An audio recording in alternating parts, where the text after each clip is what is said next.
freedom is never more than one generation away from extinction. We didn't pass it on to our children in the bloodstream. The only way they can inherit the freedom we have known is if we fight for it, protect it, defend it, and then hand it to them with the well-taught lessons of how they in their lifetime must do the same. And if you and I don't do this, then you and I may well spend our sunset years telling our children and our children's children what it once was like in America when men were free.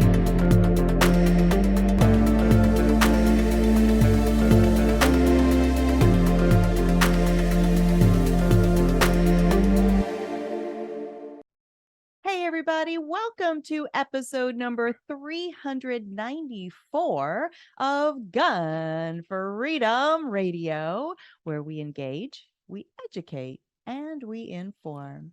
We are brought to you by azfirearmsauctions.com, where you set the price on guns, ammo, and accessories. I am one of your hosts, Cheryl Todd. And I'm the other guy, Dan Todd. Our theme today is stopping active killer events, and our guest is Ed Monk. Ed is the owner of Last Resort Firearms Training. With experience as a law enforcement officer, school teacher, firearms trainer, and Army officer, Ed has researched and provided training on active killer threats for over 14 years. He has trained school resource officers and other law enforcement officers, armed staff of public schools, and church security teams on countering the active killer. Well, welcome to the show, Ed. Thank you. Thanks for having me. Absolutely. So I started, hearing your name quite a while back. We have so many friends in common, mutual acquaintances, and we were just all recently in Texas for the Second Amendment Foundation's Gun Rights Policy Conference. Yep. And I heard your name spoken in my general area, and I was like, okay, everybody stop what you're doing. Who is Ed Monk? And let me meet you. So, so thank you for, absorbing that creepiness from me that I was so excited to meet you. But I really was. I hear really wonderful things. Well, thank you. And I was excited to meet y'all too. I saw your Facebook post on the plane, so I knew you were heading to the same conference I was heading to. So glad we got to meet. Me too. And just even the name of your company, Last Resort Firearms Training, I think that speaks so much to the mindset that we know as Second Amendment advocates and proponents of self-defense to be true, right? You never want to have to use a firearm in any kind of an emergency incident, but the other side always thinks that that's the first thing we jump to. So I'm curious about the name of your business and how that came to be. Well, exactly right. When we were looking, me and my brother, it's just me and my brother that do this. We're a small operation. When we were looking for a name, that's exactly why we named it. This is the last resort to stay alive. It's the last resort before the morgue or the ICU. And it means if you use the last resort, all other measures have failed. But the saying is sometimes you go to the circus and sometimes the circus comes to you. One of Farnham's things, don't go to stupid places. Mm-hmm. Don't hang out with stupid people. But sometimes those people will come to you regardless of the precautions and the awareness and the training and everything else you do. Sometimes they come to you, and so you have to use the last resort so you don't go to the ICU or the morgue. Boy, that's so well said. And I think that we probably on our side of this debate about, should people even have guns, right? And what do we use guns for?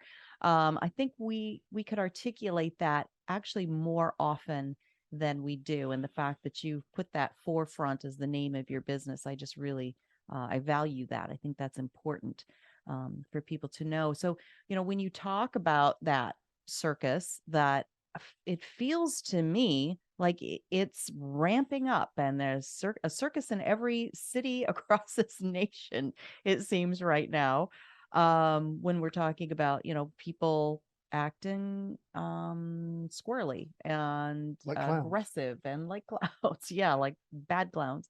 What are some of the other steps we can go through? I mean, you said avoiding bad areas. but sometimes, like you said, we don't know where there's a bad area. There was a gentleman in a mall in Indiana, I believe, just enjoying a day at the mall, like millions of people do every single day. And an evil person came in with evil intent. Thankfully, this person was prepared and trained to use his last resort. But what are some of those other precursors that we can use? Well, the biggest thing is just awareness. Awareness can help you avoid if you see something that may turn deadly or make it worse. And even if you can't avoid it, awareness should give you a couple of seconds or maybe more advanced notice, which gives you a tactical advantage. But like I say, especially with the active shooter threat, I mean, the law in every state requires you to send your kids to school. So, you're not sending your kid to a questionable, dangerous place, a criminal place. You're sending them where actually the law requires you to. And that's where they show up. We all have to go buy stuff. We all have to go to Walmart. We all have to go to the malls. We have to go to hospitals and in our place of business where we earn a living. And that these, among other places, are where active shooters show up. So we don't go looking for active shooters. They intentionally come looking for us. They pick the time and the place, and it's up to us to be mentally and physically prepared and trained to enact with whatever comes our way, I suppose, is the best way to say it. And so when you have talked about, this active shooter threat, this active killer threat. So since I work in the world of words, I kind of shy away from the active shooter phrase, and I sort of lean into the active killer, because I feel like for the other side that wants to paint everyone who goes out to the shooting range to practice, right, as shooters, I kind of want to segregate and help really describe what a person is doing in those scenarios. Like the good guy might be the active shooter and the bad guy's the active killer. Do you have any thoughts or opinions about, my own personal, kind of war with words there? It doesn't really make that big of a difference to me. I continue to use active shooter because I think it's the most broadly understood one, the most broadly recognized one. So when I go across the country speaking to audiences or advertising about what I'm going to talk about, I think that gets the most notoriety. I know a lot of people want to go with active killer because sometimes they use vehicles, sometimes they use knives. They don't always use guns. And there's 2 or 3 other names out there, public place mass shooter, rapid mass murderer. There's several different names out there. It really doesn't matter to me. I've spoken at conferences where I've been asked to change it to active killer. I don't have a problem with that. So I'm just more worried about getting the lessons learned across and try to get people to change their policies and plans and preparations than what words we call it. Absolutely. I respect that. So I totally understand that your purpose is, you just want to teach people how to be safer, more aware, and how to help them keep other people safe. You mentioned, going into schools and teaching people how to, keep the children in schools safer and that sort of thing. But you've also said that the United States, as a general rule, has been failing at the way that we respond to these active killers for the past 30 years. Can you drill into that and help me understand what you mean by that? Actually, it's closer to 40 years or over. It's sadly obvious if you just simply look at our past. If you just take a subset of school shootings. In 1989, a shooter went to an elementary school in Stockton and shot 35 people. 35 people on the playground before he just decided to stop. He shot himself. He stopped himself. He could have shot 40 or more if he'd have wanted to, but he didn't.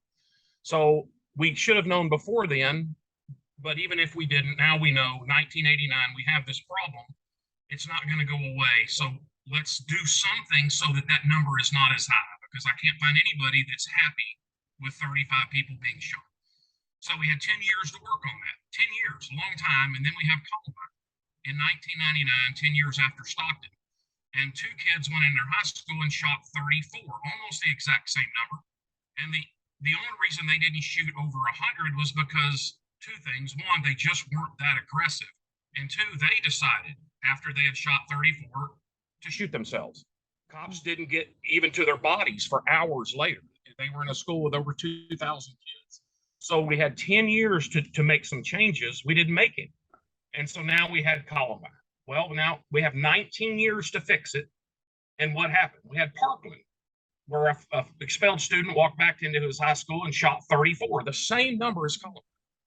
And the only reason he didn't shoot 40 or 50 or more was because, again, he just decided to quit, dropped his rifle, had plenty of ammo left, dropped his gun, left the building, left campus, was caught later. We're still not changing anything. And then here this year, we had Uvalde, where I think the number is at 38 people shot. And why did we have so many people shot at Uvalde? Because they had the same plan that Parkland had. And why was so many shot at Parkland? Because they had the same plan that Columbine had. And why was Columbine so bad? Because they had the same plan as Stockton. Despite the utter failure of high victim counts, most schools across the country are keeping the same plan that Stockton had. And we're not making any significant changes. If you throw in Sandy Hook and Santa Fe, two other high victim count schools during that time frame, we look back, why aren't we changing? In businesses, San Ysidro McDonald's in 1984 had 40 people shot. 40 people shot. We let that go on for 80 minutes before police finally intervened. And Luby's and Killeen, we had 43 in 1991. The Pulse nightclub in Orlando, we had 102 in 2016. And El Paso Walmart in 2019, we had 46. So we keep getting these double and sometimes triple, but usually double-digit victim counts over these decades because we keep doing the same thing. It's like a doctor who keeps treating his patient with leeches and they keep dying. And every time there's a new patient, his only thought is, well, let's try leeches. And despite it getting bad results. Yeah. I consider a victim count, double-digit victim count failure. 20 or more is a gross failure. And why we keep doing what has proven to be a failure is, I kind of understand it, but I kind of don't. We keep seeing that what we're doing is wrong. It's kind of like Henry Ford's paraphrase, if you keep doing what you've always done, you're going to keep getting what you've always got. And if you go to any school superintendent today and ask him, explain to me how your active shooter response plan for your school is significantly different than Parkland or Uvalde. Significantly different. Not we use a different brand of door lock or, but significantly, and it's not. And I've worked with a lot of schools since Uvalde. I had one principal tell me, yeah, but we've been doing this lockdown drill. We've had that as our plan here for over 20 years, and it's worked just fine. It hasn't caused any problems. Well, that's because the shooter hasn't shown up yet. Not wearing your seatbelt will work fine on almost every day. Yeah. On every day until the drunk driver swerves into you, and then it's a catastrophe. You have to wear your seatbelt all the time because the drunk driver won't let you know ahead of time. You have to have, what I find with schools is they have a great plan for all the days the active shooter doesn't show up. They have a plan that's easy to type and that's easy to drill. And that's what they want. It's non-controversial. It doesn't take up a lot of time. It's easy to type. It's easy to drill. Works great until the active shooter shows up. Right. Well, Ed, So I know that you've got a lot of things that you do that will help prevent this, like making teachers aware of what your surroundings are, the people that come in the building, that watch the people that come in the building. They're trained to look for things, and just making the teachers aware. But as long as we have a system that doesn't allow responsibly armed people to be in places like this, we're going to have that problem. Because look where we do have responsibly armed people, how many times we have stopped or slowed down this kind of activity. Yeah.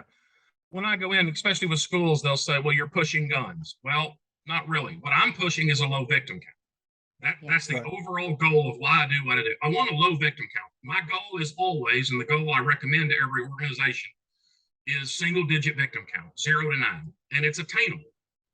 Why isn't my goal 0? Because it's not attainable. 0 is hope. And I'm all about hope. I like hope, but we got to get beyond hope. I hope a drunk driver doesn't smack into me, but I'm going to wear my seatbelt because sometimes hope fails. So it's real simple math. if you want single digit victim count, which is attainable, you have to stop the attack in the first 30 seconds. Because you have to stop it in the first 30 seconds, that means you cannot rely on anybody who is not currently there to stop it, because they will take longer than 30 seconds to get there. So the victims have to stop it, not call somebody else to come stop it. The victims have to stop it. Mm-hmm. Now, you can stop it with a gun, you can stop it without a gun. So when I know most schools, probably 99% plus schools in this country, are not going to have armed staff. I don't agree with it, but that's the way it is right now. So you can successfully stop an active shooter without a gun. So when I go talk to schools, I show them several cases of where staff and students without guns have acted aggressively against an active shooter and stopped it. Because what I want is an immediate counterattack. Mm-hmm. Whether that's the student or the staff or a mixture of both, I don't care. I want an immediate counterattack because mathematically, it's the only thing that will give us single digit victims. Again, you can do that with a gun or without a gun. With a gun is a lot easier and it's a lot more successful. So I can also show you several examples of active shooter attacks where very brave, unarmed people tried to stop the active shooter while being unarmed, and it didn't work. Because the gun is just a superior weapon. So I show them a slide with 4 ways to cut grass. You can cut grass using scissors. I have seen it done. You can cut a lawn, cut grass using scissors. You can cut it with a mechanical rotary mower that they used back in the 20s and 30s. I've done it before. You can cut grass with a motor, a mechanized gas push mower, and you can cut grass with a 0-turn riding lawnmower. All of those will cut the grass. But some of those tools are more efficient than others. So yeah, you can stop. We got to stop the active shooter. That goes without saying. That's mathematical. So you can do it with a gun or you can do it without a gun. With a gun has a much higher success rate, and it's much easier because it can be used at a distance where hand to hand cannot. Armed citizens have never shot the wrong person while stopping an active shooter. Cops have several times. Cops have shot and killed each other twice by accident responding to an active shooter. Armed citizens have never shot the wrong person. So armed citizens actually have a better safety record when using a gun to stop an active shooter. Armed citizens also were more successful in stopping an active shooter early than our law enforcement officers. Is that because armed citizens are better? No, it's because armed citizens are there. You know, active shooters are just a subset of violent criminals, and violent criminals tend to go out of their way to not start their violent crimes right in front of a uniformed police officer. Right. So that's why usually if it's stopped early, it's stopped by an armed citizen, because there's going to be a long delay before the first cop gets there. So do we need to call 911? Absolutely, but not to stop the active shooter. We want to call 911 so that the ambulances start heading our way, because after we stop the active shooter with our own counterattack, we're going to start treating and prioritizing and prepping the victims to be transported by ambulance. And there's a whole lot of stuff for the cops to do once they get here. This whole building has to be cleared. There's crime scene. We want a lot of cops heading this way, but we want it stopped several minutes before the first ambulance or the first cops arrive, because that's the only way we're going to get a low victim count. Right. And Ed, I've seen it's all about time and math. I've seen where they tell the students and the teachers to run and hide, whereas your mindset is that the teachers need to get out there and defend and stop, versus, because we've seen where teachers have cuddled with students and died trying to protect the students, versus having a plan, using a plan to be, right, a counterattack, counter-aggressive presence. And we always hold up as heroes those people who will, stand up for their students and their fellow man and say, they're trying to stop it. Why don't we give them the tools that are necessary and proven to be more effective than just absorbing bullets into your body? I mean, if you're that committed and that brave, why would we allow them to just have nothing but their physical bodies between them and the students and the bad guy. I just don't understand it, Ed. Yep. Columbine was 1999, and the teacher in the library, it's recorded. You can find it on YouTube, where she's screaming into the 911 call. As she's talking to 911, she's screaming at the kids to get under the tables, stay under the tables. So in 1999, we had a teacher telling kids, knowing there's an active shooter in the building, to get under tables, which probably makes the shooter's job almost as easy as you can possibly make it. Right. And so what did we have in Uvalde in classroom 111? The teacher told the kids to get under the table. So from 1999 to this year, we have teachers doing something that not only doesn't help, it actually hurt. It helps the active shooter, but it hurts our victim count. So Right. the federal government for decades, as far as I can remember, their mantra, and of course all schools or government entities, they'll take it up, is run, hide, fight. Right. And the last time I looked on the government webpage, it said run, hide, fight, fight only as a last resort. If someone's coming into where we are trying to shoot every one of us, why would fighting him and stopping him be the last thing we do, the last option? Why wouldn't that be the first option? Because that will stop him the quickest and keep his victim count the lowest. So I know everybody is not going to fight. Everybody's not mentally or physically capable of fighting, but we don't need everybody to fight. We need one or a small number. Mm-hmm. So yeah, when I teach it, it's fight, flee, barricade. That's the way I teach it. Fight, flee, barricade. Fight is first. Why? Because fight is best for humanity. It may not be best for you or that person over there, but it's the best for humanity. Mm-hmm. If someone comes in here trying to shoot us all, the best thing for humanity, which means what keeps the victim count lowest, is if somebody or a group of somebodies viciously, ruthlessly, and immediately attacks him and stops. If, for those who cannot fight or will not fight, then flee, like a baby rabbit. The children in the classroom of Sandy Hook, after the teachers had been shot, who ran out of the classroom completely on their own, they had no supervision, they all lived. Yes. We instinctively know to run away from someone trying to kill us if we're not going to fight it. If you're not going to fight evil, then get as far away from evil as quickly as you can. And barricade for almost everybody is not a choice. Barricade is what you're left with if you don't have a choice. If you can't or won't fight, or you can't or won't flee, then barricade. And that doesn't mean lock the door and then get under the table or get in the corner and pray. It means put everything you can in front of the door, lock it if it's lockable, do everything you can to immobilize or slow down that door. Mm-hmm. If he tries to push his way, physically break through that barrier and get in that room, that is the most vulnerable he will ever be. It takes away almost all of the advantages of his gun. Yes. So teach people right there is probably the best place to fight him. If he tries to push his way through a barricaded door while holding a gun, have a welcoming party for him and break every piece of his body you can break when he comes through there.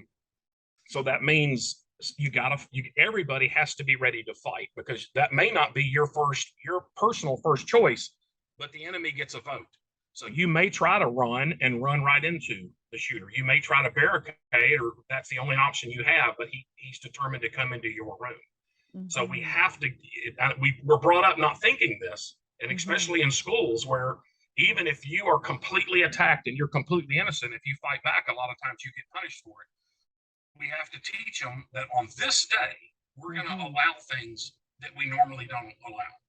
On other days, if you run off campus without permission, you're going to get in trouble for that. But because this day is so unique and so special, run. If running saves lives, then run. On any other day, if you break a window without any reason, you're going to get in trouble for that. But on this day, if you break as many windows as you want, if it helps you or other people live. And on any other day, if you're violent for no reason, of course, you're going to get in trouble. But on this day, if violence saves any innocent life, then you don't only have permission, but we're going to encourage it. And we're actually going to teach you ways to do that. And here, a great thing is we need to teach people what reloads and malfunctions look like. Mm-hmm. When I talk to schools and I say, I would like to bring a couple of guns into the schools to demonstrate, I usually get initial resistance. No, we're not going to teach them how to shoot the gun.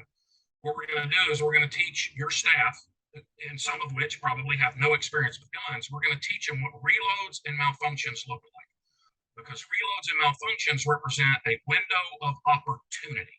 And since most active shooters are not well trained, that's a big window of opportunity. It's normally multiple seconds. And the way I explain it to teachers that causes the light bulb to come on, every teacher knows the horrible, horrible experience of having to deal with a jammed up stapler, where they have to physically pry that stapler open, flick out all the bent up staples, put in new staples, close it. And that's exactly what I explained to him. That is what is happening in this gun when he's experiencing a malfunction. And you know that takes time, and it takes your focus away from what you wanted to do to the tool and those number of seconds. And that's exactly what happened in Sandy Hook. A 6-year-old kid, according to his mother, who I've heard in 2 conferences, a 6-year-old child in the first classroom he went into after he shot the 2 teachers and 6 kids. He ran out of ammo, so he had to do a reload. And the mother of that child said, "We're not gun people. We don't have guns, but we have been shooting a couple of times with friends and family." And with that just little exposure for a 6-year-old child, he knew what a reload was. He knew the gun couldn't shoot for a matter of time. And that's when he chose to get up and run, and the other kids ran out with him. Oh, wow. And then in Seattle Pacific University, the guy had shot people outside, came in and shot and did a reload. And that's when an unarmed senior at the college ran and tackled him and attacked a window of opportunity. If I'm unarmed and I determine I have to attack a guy with a gun, what a better time than when his gun won't work. That is the best time to attack someone with a gun. So it's just simply teaching them what that looks like so they can either flee or fight, because they're going to have that window. And that little bit of knowledge, I think, is extremely important for schools, businesses, for everybody to know. Right. That is, I mean, right there, what you just said, it has light bulbs going off in my mind, because we'll be watching a movie, and Hollywood is Hollywood, right? But there will always be that moment where the guy is, the bad guy or bad woman, whatever, is either working on doing a reload or wait a minute, they don't have reloads in Hollywood. Yeah, well, that's true. On the rare occasion, right? And I'm thinking, there's 10 people in this room. Rush him, throw something, do something, run out. And it never in a million years crossed my mind that people that have no familiarity with guns, they wouldn't even understand, sort of the length of time that he's going to be distracted. Or it never occurred to me, Ed. That's brilliant that you have just said that. And I love the stapler, as a real life thing that we've all dealt with. Oh, some teachers are still in therapy over dealing with a stapler that's all jammed up. So, so we have to, by showing them the math and showing them, if you call 911, I promise you the cops will come here and this attack will eventually stop. But look at the numbers in history when we relied on 911 to bring the result, to bring the solution here.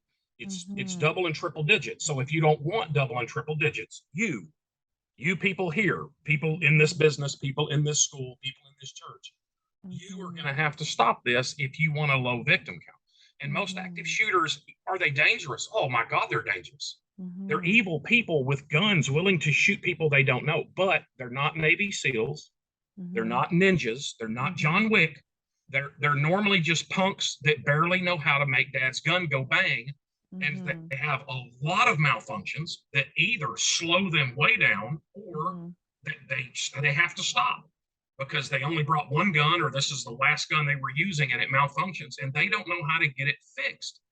So we're not dealing with super gun skilled people. So they will have more malfunctions than usual, and they'll take them longer to fix it. The reloads take much longer.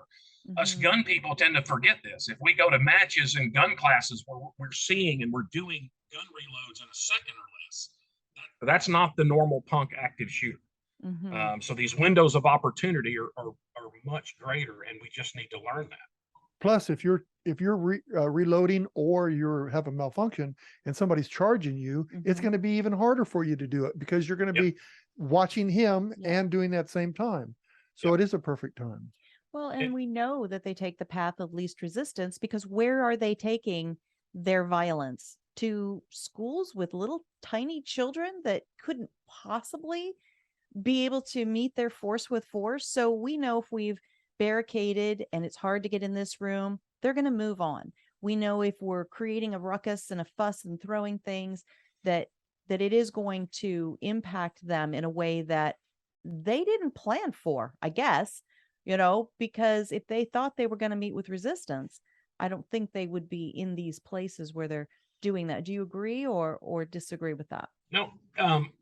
Over the past 30 or so years, the vast majority of the time, they have attacked in places where it's not legal for anybody to have a gun and fight back. But if you look at the last 5 years of the last 30 years, there has been an increase in where they have attacked in places where people legally could have fought back. I mean, it's still not the majority, but there has been an increase. Up until 5 or 6 years ago, if they attacked in a public place where people could have had a gun, it was actually, wow, I got to make note of that because that's a rare exception. Not quite as rare now. And sometimes we make them pay the price for that, like the Indiana Mall or Jack Wilson and the White Settlement Church, but sometimes we don't, like the El Paso Walmart. But the schools, to me, seem to be churches. I'm seeing some success in churches, and I think because we have less legal and political hurdles to jump through in churches. Yes. But in schools, again, the lockdown, and that's still what the government is pushing. I bet if you go into 95+% of public schools, the center of gravity of their active shooter response will be the lockdown.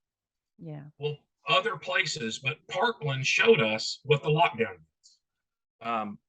is. The shooter went into the Parkland building, and he shot 24 people on the first floor.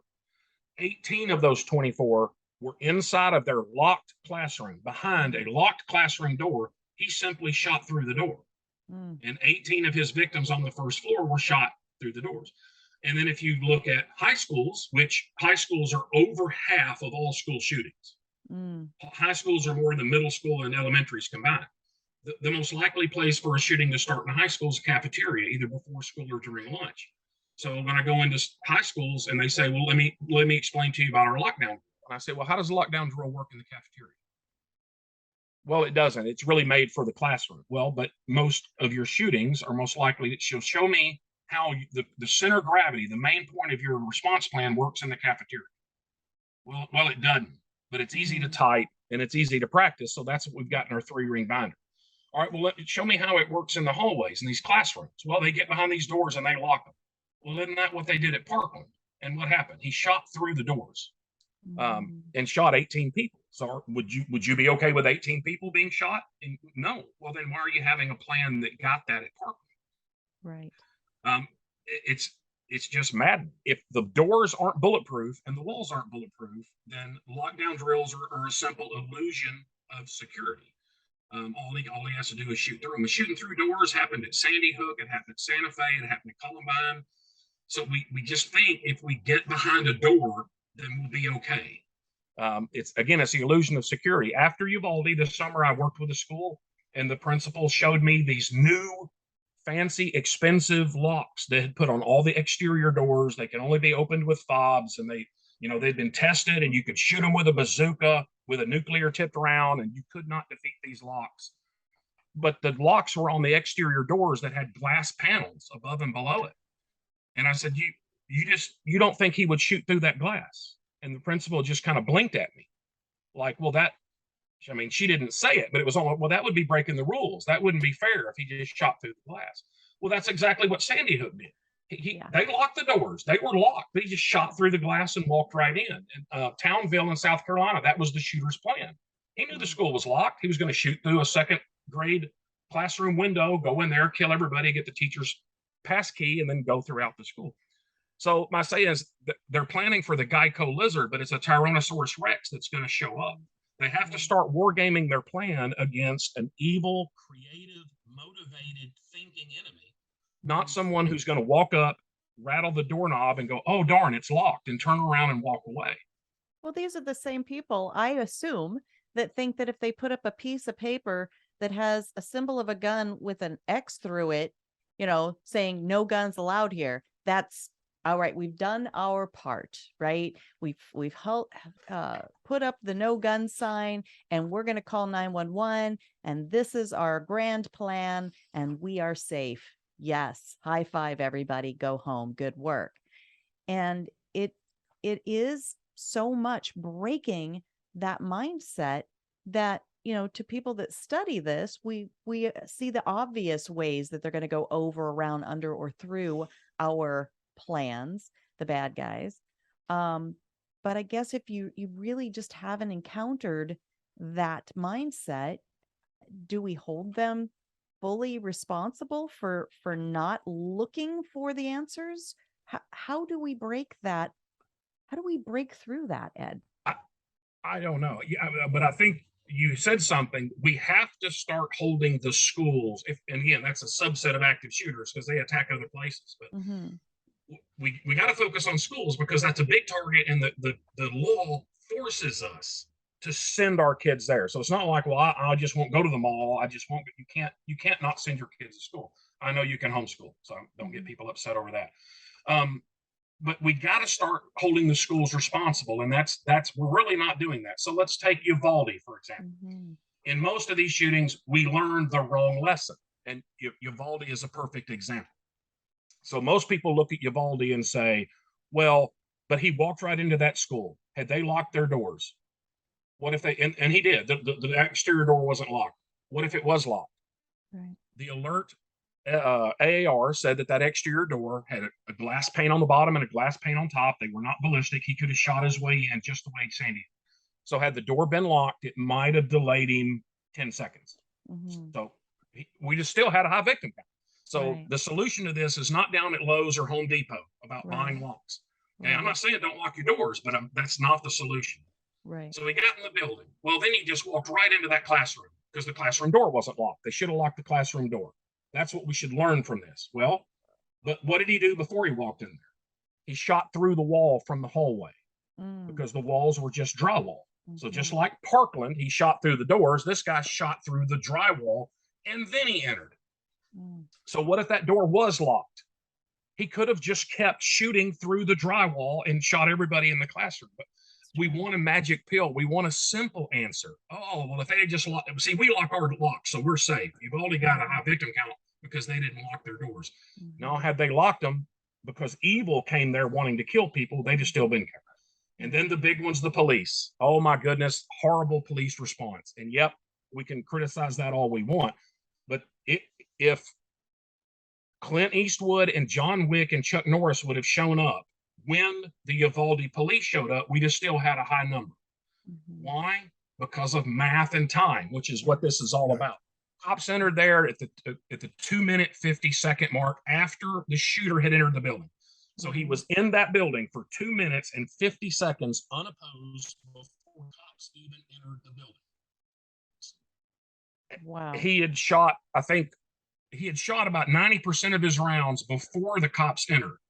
And then he shot a few more. So yeah, had the cops immediately entered the room, once they got in the building, they instead of 38, it might have been 35, it might have been 32, but it was still going to be in the 30s.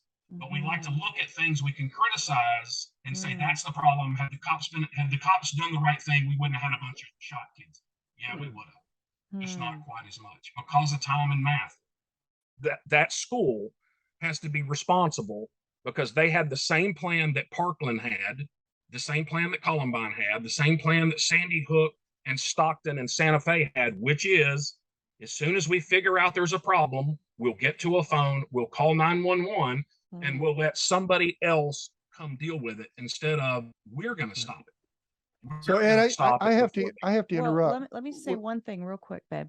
And so often from the training I've taken, which is the Faster Saves Lives training is the bulk of what I've taken in this sort of arena, is there's even this delay because first people are frozen because they can't believe this is happening. And then second of all, people assume somebody else maybe called 911 or started the process of getting help rather than stepping forward and being the person that says, I don't care if 3 other people have called 911. I'm also going to call 911.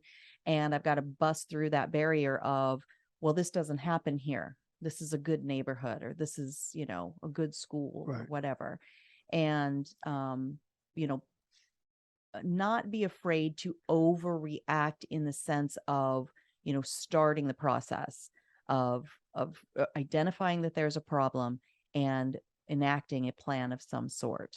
And then I will let you cut in, Dan, but what do you say about that? Like, if you're not training, then I don't know how you move through that process faster. Yeah, it's that mental map of, if your brain has been there before. Dr. William April called it making a parking place in your brain. If your brain has been there before, it can more easily and quickly go there. So by going through the training of, this is how horrible this active shooter threat is. These are some examples of what happened when he showed up. So this is what it's like. This is what's most likely. Now, here are your options. Fight is the best option for humanity. So here are some techniques to fight, some locations to fight, some timing to fight. And oh, by the way, if you don't have a gun, which 99.9% of school boys don't, then look around you a teacher? Look around your classroom. What could be used as a weapon? There's a lot of stuff in there. Are there coffee pots? Are there flagpoles? And if there isn't something that could adequately be used, not to hurt, but to cripple, to disable somebody, then bring it in. Bring something in. And that, your brain has already been thinking about this, about how you're going to fight it, and incorporate that in. And then what I do is a 3-step process. When I go to schools, I do the educational presentation. I do, I call it a tabletop, but more often it's the floor plan of the school projected up on a screen. And so we start with where it's most likely to happen. So if it's a high school, 3 minutes before first bell, he stands up in the cafeteria and starts shooting people. Employees in the cafeteria, what do you do? What is your best plan? Classroom immediately outside that cafeteria, what is your best option? Classroom on the second floor on the opposite end of the building. So everybody doesn't do the same thing. And that's why we get another reason we have to get out of this lockdown drill. Everybody in the building does the same thing, regardless of where they are. So that gets people thinking, okay, I get to make this choice based on where I am. Just like if you watch the Uvalde tape in the video inside, there's a kid. I don't know why he was out in the hall going to the bathroom or something, and he sees the shooter go down the hall and start shooting, and he runs away. He made his own decision on what to do. And then we do a walkthrough. And so we go through, we go into, if you were teachers, we go into your classroom and we'd say, after we've done all this prep work, show me your fight options. If you determine in this situation you have to fight, show me your weapons, show me different options that you have. And teachers come up with some pretty, when it's their rear end and their students on the line, they come up with stuff. Okay, now show me your flee options. Yeah. Okay, well, obviously the easiest is out the door and to the left, the nearest exit. Well, what if the shooting's coming from that way? Well, then I'm going to go to the right, go down the stairs. Okay, do you have a window? Is it breakable? Now show me what you're going to break it with. If it's, go through all that thought process beforehand. Well, I want to make a comment. Earlier, you said make the schools responsible, and it rang a bell in my head. Okay, when Sandy Hook happened, a gun manufacturer was responsible and basically went bankrupt because they felt that the gun they felt the gun was the reasons why the whole works. Anyway, if the schools were held accountable and responsible for students, then they would do more to protect the students, right? I would hope so, but here's the problem. Okay, so I had a 20-year career as an Army officer on tanks. So my first job, I was a platoon leader, a lieutenant. I was a tank commander of a tank, and I had 3 other tanks. So on my tank was me, a sergeant, and 2 privates. If through my mistake, whether I was lazy, ignorant, or just missed something, if my tank got hit by a mine, artillery, direct fire, I paid the same price as my private loader on my tank. I paid the same price. And that's the way it is in the Army, because the leaders are up front leading. The problem with schools is the people who direct the policies are the superintendents, the school boards, and the state legislature. They're not getting shot at. The principal and the students and the faculty are getting shot at. So the people that are paying the price are not the people that get to make the decisions.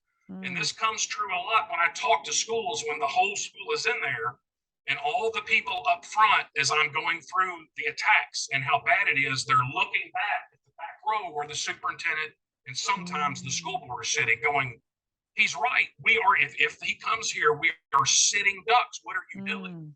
Well, we're doing run, hide, fight. We've got a policy in the book. that has worked great for us for the last 20 years because an active shooter hasn't shown up yet. Right. So the problem is, if you make the school responsible, you will sue the school nearly out of existence, like they're doing in Parkland, like they will probably do in Uvalde. But the superintendent will retire or go find another job. And nobody personally is making the price. The voters, the people. This goes beyond active shooter. This is everybody's problem. Mm-hmm. The voters have to get involved and elect a school board that will do the best to protect the children, that will look at something as simple as math and say, if we have an active, trained, rehearsed resource plan that we stop it in the first 30 seconds, we have a very good chance of a 0 to 9 victim rate. Whereas if we dial 911, which is what everybody in the world is doing, we're going to have double, maybe triple, but definitely double digits. Yeah. So we have to make this 180-degree shift from passive, hunker down, do the best we can, till the cavalry shows up, till no, we are going to stop this. Right. We are going to stop this. Until they do that, we're going to keep having the high victim. Right. Absolutely. Well, we are running out of time. Unfortunately, I could keep talking to you for many more hours about all of this. And you've brought us so many nuggets of knowledge just in this short time. I definitely have to bring you back on again in the future, because this problem is not going to go away on its own. And if we aren't actively educating people, just like you said, so it's the taxpayers' children, right? And the teachers themselves who are taxpayers who are on that front line. And then if things go wrong and the school gets sued, it's the taxpayers who are paying for it. So, that whole sitting in the back of the room analogy that you just gave us with the supervisors and the district managers and the school board people, that's a bad plan. It's a bad scenario. And you're right. We do have to, as individual people, step up at the voting box and be more involved and run ourselves for school board, right?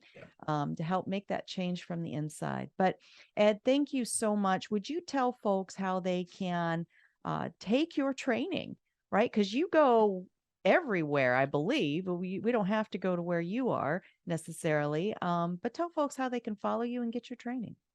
Yeah, as far as the presentations, educational presentations, I do those all over the country. I've done like 14 states just since Uvalde of this year. And the presentations can be general in nature, the general study of the active shooter, and we'll touch on attacks in all different places. I can focus them just on schools, and that will include recommendations on policies, planning, training for schools. It can be focused on law enforcement. So I go in and I talk to law enforcement agencies. I just did a sheriff's office in Maine about a month ago, and I draw out lessons learned. I show successes and failures of what we can learn to try to get police to do a better job. But understand, if we want a low number, cops are almost never the solution if we want low numbers. Right. I can focus it on churches. I can focus it on businesses. All we need is a venue and an audience and funding, and I'd be just me and a laptop. I'd be happy to talk to you about coming there, and presentations can run anywhere from 2 to 8 hours. I do consulting with businesses and schools and churches. I do range training, but the way I do range training, I have 3-dimensional mannequin targets, and that's really hard to logistically to move around. So I do that at my place. I do active shooter response classes that includes live fire on the range with realistic scenarios. Do those for church security teams, armed school staff, cops, and just armed citizens. And then I do an active shooter instructor class for instructors that want to include this type of training. In fact, I'm doing one this weekend. So I'm looking forward to that. You can find me. I have a Facebook page, Ed Monk, Last Resort Firearms Training has a Facebook page. And then my email is my name, Ed Monk, EDMONK, at AOL.com. Yeah, I've still got AOL, deal with it. And my phone number, my cell is 870-273-1113. If I can come talk to you, your organization, your school, your church, your law enforcement agency, or you just have a question you think I can answer, please contact me. That is Awesome. fantastic. One more quick question, because I'm thinking of all the schools here in Arizona that we're trying to reach out to and talk to them about Faster Saves Lives, because the AZCDL Foundation is trying to bring Faster Saves Lives to Arizona. It's been Great. working in Ohio for a lot of years. And it's hard to bust through that barrier. We are having more success with churches, but when you go to a school, is it the school themselves that have realized, hey, we have a problem and we want an Ed Monk to come teach us? Or how does that come into play? The good ones do. I worked with a private school in Washington State, of all places, where a young superintendent, she said, listen, I've listened to everything the government's told me, everything I found online. None of it made sense to me. And then I found some of your work online. And so she contacted me, and she was all about my kids and my faculty are going to be as safe as I can possibly make them. Not we're going to download some plan we found on the internet, punch holes in it, and put it in tab D of our safety thing so we can pass the state test when we come around. Right. But sometimes I get the schools, it's like, hey, we're required to have active shooter training once a year. We heard your name, come do it. It's just a check the block thing, unfortunately. But again, 99 probably percent of schools, public schools, are not going to have armed staff. Don't agree with it, but it's the way it is. So there are still things we can do to keep the victim count a lot lower than packing everybody in the corner of the classroom, which is what I was told to do when I was a teacher, or get under the tables, or do the other stuff that, again, not only won't help, but it's actually making the killer's job easier. We should not be an accessory to our own murder. And that's what a lot of victims are doing at schools, unfortunately. All right. Ed Monk, thank you so much. We will definitely be talking to you again soon. And thank you for all that you do. Thank y'all for having me on. I'd love to come to Arizona. Yes, come on out. We'll make that happen. Bye-bye. Bye-bye. Bye. Wow. You know, we have an election. Well, we had an election. It's already past the time of the election, but right when this show airs. Right now, we're in the studio on Wednesday, October 26th of 2022, but it will air after the 2022 election. Right. So yes, you're right. You know, 10, 15 years ago, school board, we didn't even mess with that. It was just like you just checked whatever box. It doesn't matter. Yeah. But look what that got us. Yes. Look what we have as school board all over the country. Well, we know now. Right. We are held accountable for what we know. So now we're seeing, you know, that's just as important, or maybe more important than some of the other things we vote for. You know, it is all important, but you are so right. Yeah. It's not one of those, well, I don't know, I'm sure somebody good will show up and do good things. We've learned too much now to leave it to that. But we do need to run and blast out of here. Thank you so much to Ed Monk for all that he gave to us. What a gift of knowledge we just got today.